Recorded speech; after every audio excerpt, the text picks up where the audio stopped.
عبدالمطلب کی وفات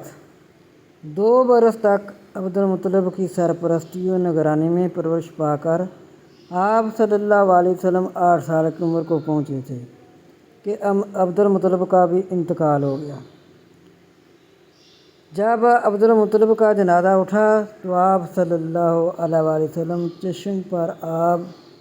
جنازے کے ساتھ تھے، یعنی آپ صلی اللہ علیہ وسلم بہت رو رہے تھے۔ عبدالمطلب نے مرنے سے پہلے آپ صلی اللہ علیہ وسلم کے متعلق یہ انتظام کر دیا تھا کہ آپ صلی اللہ علیہ وسلم کو اپنے بیٹے ابو طالب کی کفالت میں دے کر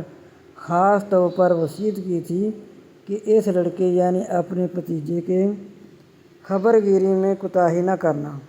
آپ صلی اللہ علیہ وسلم کے اور بھی چاچا یعنی عبدالمطلب کے بیٹے موجود تھے، لیکن عبدالمطلب نے جو بہت ہی ذی ہوش انسان تھے، آپ صلی اللہ علیہ وسلم کو ابو طالب کے سپرد اس لیے کیا تھا کہ ابو طالب اور عبداللہ ایک ہی ماں سے پیدا ہوئے تھے، لہٰذا ابو طالب کو اپنے حقیقی بھائی عبداللہ کے بیٹے سے زیادہ محبت ہو سکتی تھی۔ عبدالمطلب کا یہ خیال بالکل درست ثابت ہوا اور ابو طالب نے باپ کی وصیت کو بڑی خوبی و جواں مرضی کے ساتھ پورا کیا۔